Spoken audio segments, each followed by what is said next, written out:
देखिए, ऑफिशियली हम लोग आज से अपनी एक यात्रा शुरू कर रहे हैं। लगभग आने वाले, डाउन करो थोड़ा, गूंज रही है, थोड़ा डाउन करो। आने वाले 100 से 120 दिन हम लोग एक नए तरीके से सेकंड पेपर को कवर अप करेंगे। और हमें ये भी ध्यान रखना है कि अर्ली स्टार्ट अर्ली फिनिश। जो जल्दी शुरू करता है उसके ख़त्म करने की संभावना भी दूसरों से ज़्यादा होती है। लेकिन अर्ली स्टार्ट अर्ली फिनिश के फंडे में आपको ये ध्यान रखना है कि तैयारी की गति जो है वो ठोस होनी चाहिए। ठोस का मतलब ये है, हम लोग आगे पढ़ेंगे कंक्रीट। जैसे हम लोग मकान बनाते हैं तो उसके अंदर कंक्रीट का प्रयोग करते हैं। सेम ऐसे के ऐसे यदि आपको इस दौड़ में आगे निकलना है, जैसे 250 प्लस संस्कृत शिक्षा की भर्ती आने वाली है, तो आप ये मान के चलिए कि कंपटीशन बहुत बहुत बहुत ज़्यादा टफ है। 250 पोस्टें होती कितनी सी हैं, और जून से पहले पहले थर्ड ग्रेड की भर्ती कभी भी एस्टेब्लिश हो सकती है। बहुत सारे लोग रिटायर हो रहे हैं। तो उस दौड़ में जब आपको चलना है, एक एक छोटी से छोटी चीज़ के ऊपर आपको फोकस करके चलना है। हमारे शारीरिक शिक्षा के विद्यार्थी क्या करते हैं, हालांकि पिछली भर्ती ने ये फंडा चेंज कर दिया। 2011-13 के अंदर पेपर जो था वो 8वीं 9वीं के स्तर का आता था। 8वीं 9वीं कक्षा में जो हम लोग शारीरिक शिक्षा पढ़ते हैं ना, उसका। तो लोगों को लगता था कि हमारा फिजिकल एजुकेशन का पेपर कुछ है ही नहीं। अभी पिछली भर्ती ने लोगों का दिमाग फ्यूज कर दिया। आपने देखा होगा पेपर का लेवल कैसा रहा। हालांकि मैं तो फर्स्ट ग्रेड की जॉब छोड़कर वापस आ गया। मैंने एक आरपीएससी टॉप करके ग्रेड 1 पर ज्वाइन किया था फर्स्ट ग्रेड, लेकिन मुझे वो नौकरी पसंद नहीं आई। लेकिन आज भी लोगों के अंदर भूख है। और हमारे यहाँ पर बेसिक तौर पर हम बात करते हैं, डंडे जो होते हैं, यदि थर्ड ग्रेड की बात करें तो 3 डंडे, सेकंड ग्रेड की बात करें तो 2 डंडे, और फर्स्ट ग्रेड की बात करें तो। लेकिन इस डंडे से और इस डंडे के बीच में तनख्वाह का कितना अंतर होता है? 25,000। और ये जो अंतर होता है ना, यही हमारे फ्यूचर को डिटरमाइन करता है। हम लोग पढ़ेंगे, अर्थ नाम की एक चीज़ होती है जिसको हम फाइनेंस कहते हैं, पैसा कहते हैं। जैसे जैसे उम्र बढ़ती जाएगी, जिम्मेदारियां आती जाएगी, वैसे वैसे ये पैसा ही डिटरमाइन करेगा। यदि हम लोग आदर्शवादी बनने की बात करें और ये कहें कि नहीं पैसा ही सब कुछ नहीं होता, तो बिना पैसा भी कुछ नहीं। तो आपको ये अंतिम जो हमारी कक्षा थी, जिसको हम सेमिनार कह सकते हैं, मैंने आपको ये बताया था कि खाली एक सामान्य सरकारी सेवा की तनख्वाह से आपके जीवन में कुछ नहीं होगा। या तो आप इस प्रकार का टैलेंट अपने अंदर अर्जित करें कि आप साइड से कुछ कर सकें, अदरवाइज आप अपनी जॉब के अंदर सिक्योर लेकर जाए। अभी आप लोगों के जस्ट बाद मैं जब सेमिनार ली थी तो मैं अपने पेरेंटल टाउन चला गया। एक लड़की मिली हमें, रचना चौहान, पढ़ के गई थी हमारे पास। कोचिंग का नाम मैं नहीं ले सकता क्योंकि अच्छा नहीं लगता। थर्ड ग्रेड लगी, सेकंड ग्रेड नहीं लग पाई, लेकिन फर्स्ट ग्रेड लगी। अब आप सोचो कि जो लड़की 20.5 साल की उम्र में, 21 मान लो, फर्स्ट ग्रेड लगी है, 10 साल बाद डिप्टी, 20 साल बाद डीओ, और 25 साल बाद डिप्टी डायरेक्टर फिजिकल एजुकेशन पूरे राजस्थान पे राज करेगी।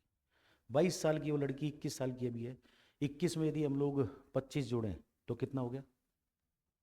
46। 46 साल की उम्र में वो लड़की डिप्टी डायरेक्टर बनेगी, पूरे भारतवर्ष के अंदर, हिंदुस्तान के अंदर राजस्थान को रिप्रेजेंट करेगी। तो मेरा कहने का उद्देश्य ये है कि यदि आप यहाँ बैठे हैं तो अपने थॉट्स को, अपने टास्क को बड़ा रखें। इसकी तो सारी दुनिया सोचेगी, लेकिन मैं ये कहता हूँ कि इसकी सोचना, और हम आने वाले कुछ दिनों के अंदर इस तरह पढ़ाएंगे। वो आप ये मान के चले ना कि इस फीस के अंदर हम लोग लगभग लगभग किसकी तैयारी कराएंगे? इसकी। हमसे बहुत सारे लोग इसीलिए परेशान है कि साहब आप हायर लेवल क्यों पढ़ाते हो? भाई हायर लेवल का पढ़ाते हैं तो अपने आप लोअर लेवल तो कवर अप हो जाएगा। जब आप इस तैयारी करा रहे हो तो ये तो आना ही आना है। तो मेरा कहने का आपसे निवेदन रहेगा कि बहुत छोटी छोटी चीज़ों को आपको हम लोग आने वाले 5 से 7 मिनट में क्लास शुरू करेंगे।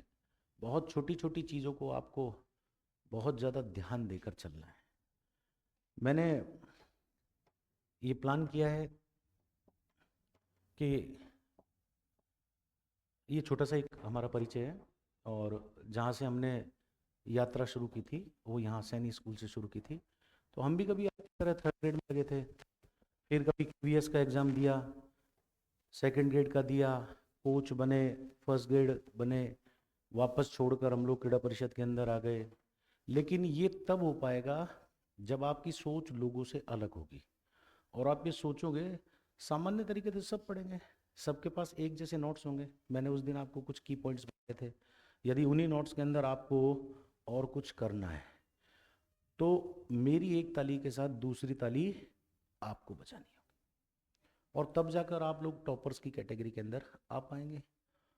आपके अंदर यदि पोटेंशियल होगा, आपके अंदर दम होगा, तो लोग आपको आगे बढ़ के बुलाएंगे। जैसे मैंने रिफ्यूज़ कर रखा था, 2 साल से मैं कहीं नहीं पढ़ाता था, लेकिन आप यदि मेहनत करेंगे, आपके अंदर मादा है, तो आपको ध्यान रखना है लोग आपके सामने थाली लेकर आएंगे कि नहीं, आप हमारी थाली से ग्रास को तोड़िए।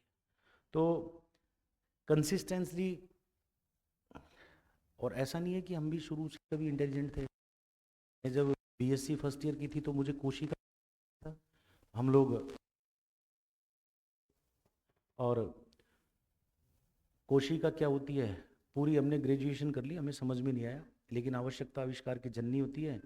और जब पैसे की आवश्यकता पड़ी परिवार चलाने के लिए, और जब पढ़ाना पड़ा, तो आपको ये पता होना चाहिए कि एक शिक्षक, आप क्लास में आ रहे हैं, यदि 2 घंटे की आपकी क्लास है तो लगभग 3 घंटे शिक्षक पढ़कर आता है, तब जाकर वो क्लास को पढ़ा पाता है। तो जब ऑलरेडी आप विद्यार्थी से 1 घंटा ज़्यादा पढ़ रहे हो, तो इसका मतलब है आपकी नॉलेज ज़्यादा ही होगी।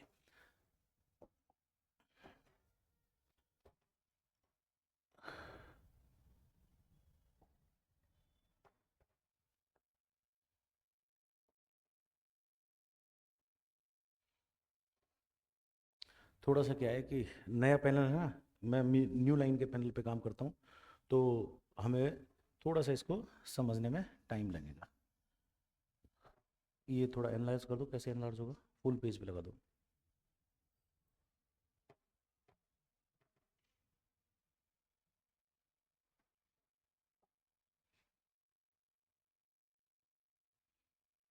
स्लाइड सेट करो जो फुल पेज पे किया करो, देखो कट रहा है उधर से, छोटा कर दो और छोटा कर दो, बस। Thank you. हालांकि ये मैक्स हब का पैनल सबसे एडवांस पैनल होता है। तो हम लोग क्लास को शुरू करेंगे, लेकिन क्लास को शुरू करने से पहले, जैसे मैंने आपसे उस दिन कहा था कि कंसेप्ट नाम की एक चीज़ होती है, अवधारणा क्लियर करना। तो सीधे हम लोग कक्षा को शुरू करने से पहले फिर से उसी चीज़ के ऊपर आते हैं जिसको हम कहते हैं सिलेबस। तो सिलेबस की यदि हम लोग बात करें, हमारी टोटल यूनिट कितनी है, 8। लेकिन आप इसको 8 यूनिट ना समझें, प्रत्येक यूनिट के 2 भाग हैं, तो यूनिट कितनी हो जाती है। पहली यूनिट की यदि हम बात करें, तो पहली यूनिट आज से मैं शुरू कर रहा हूं, और इसके 2 भाग है। पहला भाग शारीरिक शिक्षा के अर्थ, परिचय, इतिहास। फिर आता है दूसरा एक शब्द जिसको फाउंडेशंस कहते हैं, आधार। हम लोग पहले पिछली भर्तियों से विद्यार्थी को किन्सियोलॉजी जैसे, एनाटॉमी जैसे सब्जेक्ट से शुरू करते थे, क्योंकि विद्यार्थियों को लगता है ये जटिल चीज़ है। हमें भी क्या होता है कि मार्केट में एस्टेब्लिश होना होता था, हमें पता था हम गलती कर रहे हैं, फिर भी विद्यार्थी के कहने पर हम लोग उसको पढ़ाते थे, लेकिन वही विद्यार्थी के लिए गलत होता था। जब खुद सिलेबस के अंदर ये आ रहा है कि शारीरिक शिक्षा के आधार, जैविक आधार, दार्शनिक आधार, सामाजिक आधार, और उसके साथ साथ मानसिक आधार, साइकोलॉजिकल फाउंडेशंस, और फिर उसके साथ कुछ टेस्ट है।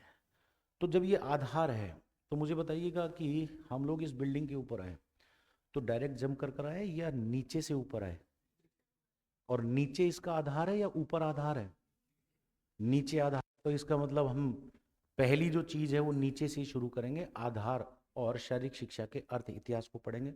तो पहली यूनिट के 2 भाग हो गए। दूसरा भाग कौन सा है, किन्सियोलॉजी।